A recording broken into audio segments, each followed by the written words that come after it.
Hello there. My name is Jonathan Brown, and welcome to my presentation on liberty versus security.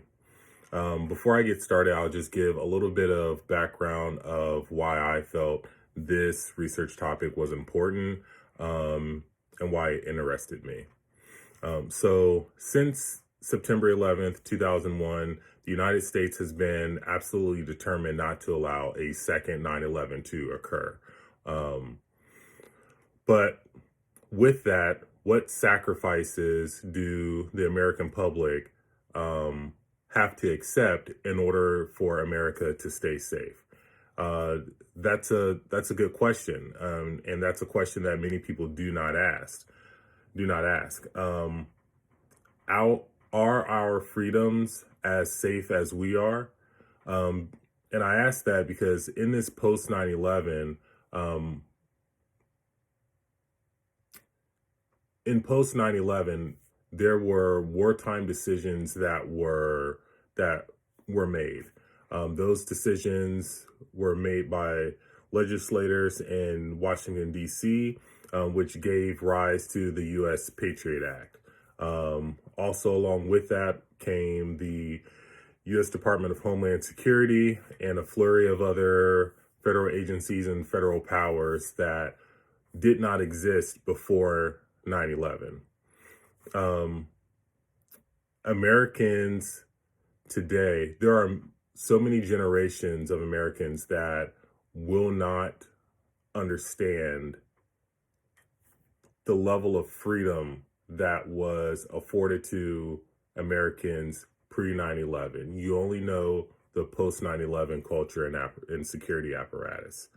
Um, so, with that, I just wanted to shine a little bit of light on the new social contract that came into play um, after 9/11. And with that, um, tacitly, American citizens gave up some of their freedom, some of their rights. And so part of that is privacy. You know, the US government took it upon itself that it would erect a significant surveillance apparatus. Now, whether it's illegal or not, the federal government took it upon itself to take that action in order to keep American citizens safe. That's the argument. Um, and so I wanted to ask in this research project, are Americans willing to give up some of their liberty, their freedoms for security?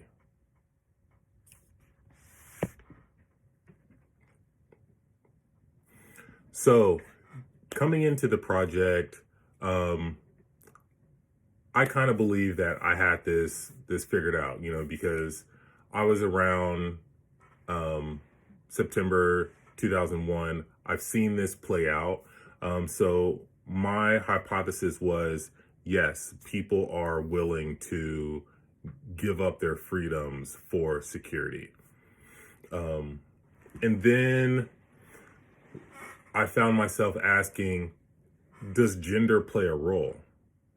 And after doing some research, I formulated a new hypothesis, and that was that women will be more likely to sacrifice freedoms for security.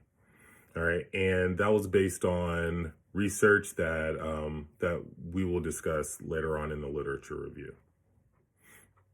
So, um, in order to conduct the actual survey, what I did was I went online and compiled my 10 question 5-point Likert scale into an online database and um, posted the web link to an online forum so that respondents could freely decide whether or not they wanted to participate in the research or not.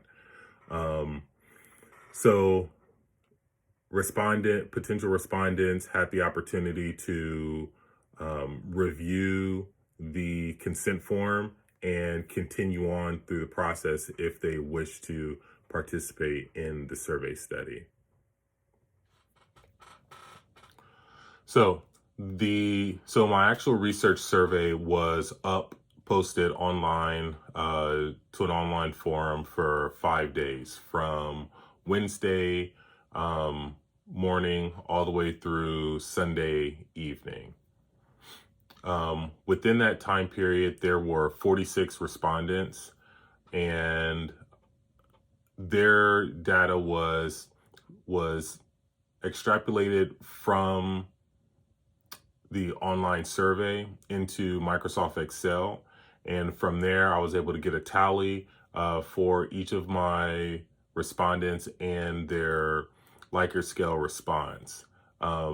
The Excel sheet was uploaded into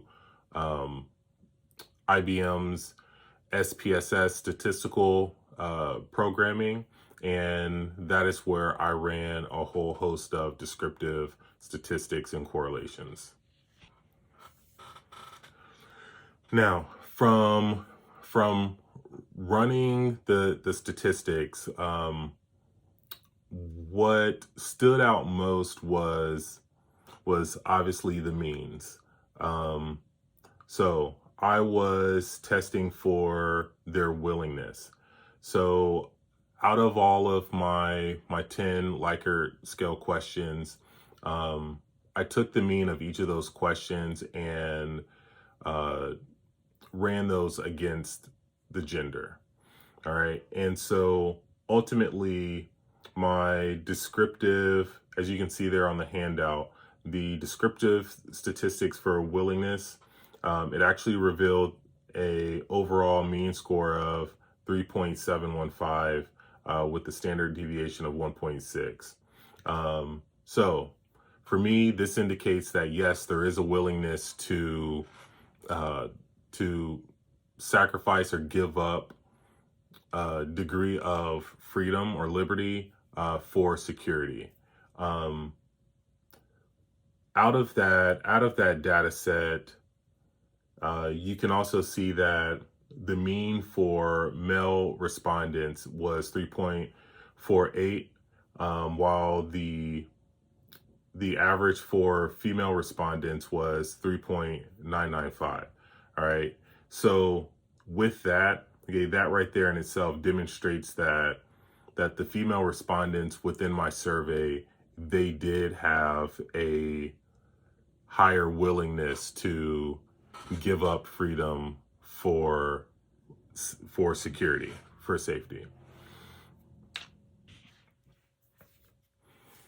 So by choosing to do a Likert scale test, one of the things that I enjoyed most was just being able to sit back and readily see within both the bar graphs and the histograms just how many respondents were agreeing that yes, they were willing to give up some freedom to the government for security. I look at that number just by tallying the agree and strongly agree columns, and out of the 10 questions, every single last question met the 50% threshold. There was only one question that tied out evenly on 50%. All of the other ones were over 50%. So just to give, since I know none of you actually participated within my study, just to give you a introduction to my Likert scale questionnaire, I'll just run through the 10 questions really quick. Question, and again, this was a 5-point scale going from strongly disagree, neutral or unsure, agree, strongly agree. Question number 1. I believe the government should protect me from international threats by any means necessary. 2. It's okay for the government to act in citizen's interest, even if the citizen does not want it. 3, I trust the government to do what it must to keep me safe. 4, my safety and security are more important than the individual freedoms of others. 5, my safety and security are more important than my individual freedoms. 6, I believe the government should protect me from domestic threats by any means necessary. 7, I believe the government should protect me from local crime by any means necessary. 8, the government knows what is best, even if I don't like it. 9, the nation's safety is more important than my liberty. 10, I'm okay with sacrificing some freedoms as long as it does not impact me too much.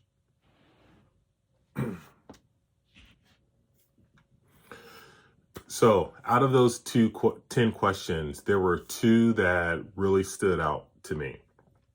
One being, the nation's safety is more important than my liberty. That question, that's the one that hit the 50% mark. And that's even with 13 of, that's with 12 of the respondents indicating a neutral or unsure response. So that question in itself was significant because it just demonstrates that people are weighing whether or not they are going to put the nation over themselves or put themselves first. The second question that I really found striking was, I'm okay with sacrificing some freedoms as long as it does not impact me too much. Now, remember, there were only 46 respondents to this. With this question, there were 27 people who agree or who agreed or strongly agreed.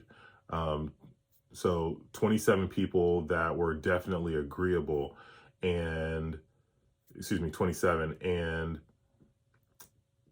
also along with that, there were 7 people who were still providing a neutral response. So again, I found that question was really telling. To help kind of make sense of all of this, my literature review, it was really helpful.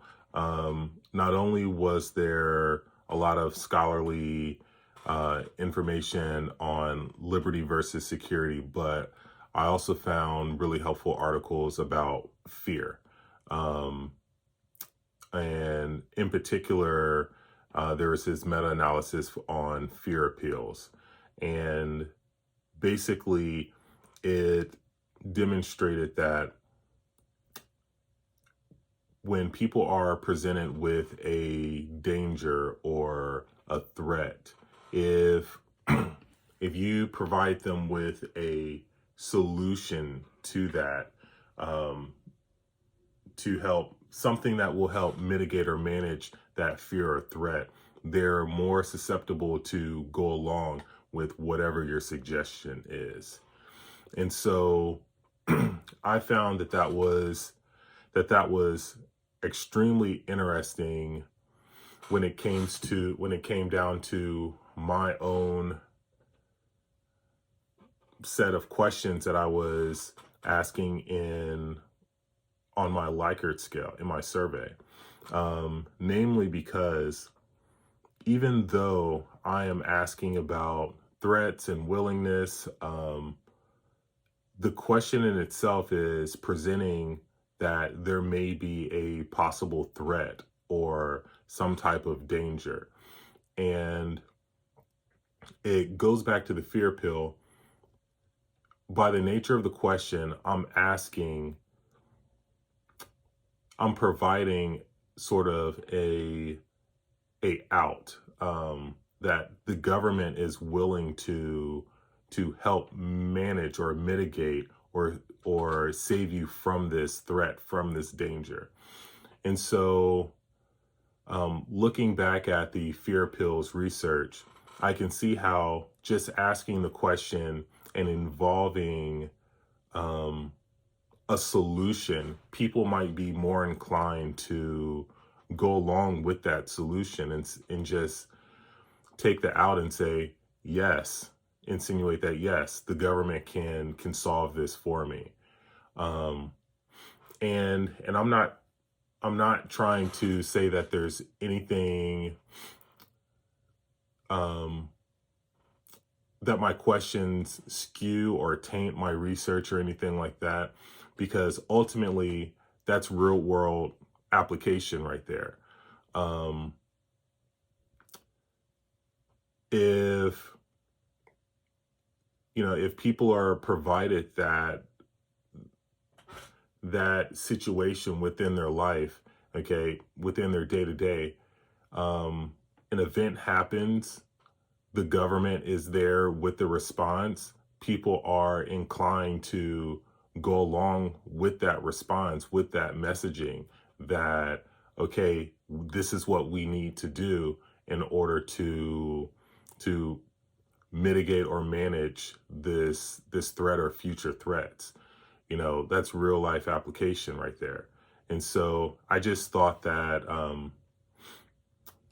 in review of all of my research, that I was able to directly correlate that back to the fear pills. Um, so as far as my discussion for this handout, my findings ultimately did show that there was a willingness to sacrifice freedoms for security. And even though women were found to have a slightly higher average of willingness to seek security over freedom, it just wasn't significant. So I was actually glad to see that. But there were still the 58.7% of respondents that agreed that, yes, they would be willing to sacrifice freedoms. I know that might not sound like a lot, but nonetheless, it is the majority. And so if that was to be extrapolated out to our nation's population, even though this is just a very, very small sample set, there is a good likelihood that, yes, the majority of people, of citizens within our nation may be willing to sacrifice freedoms for security.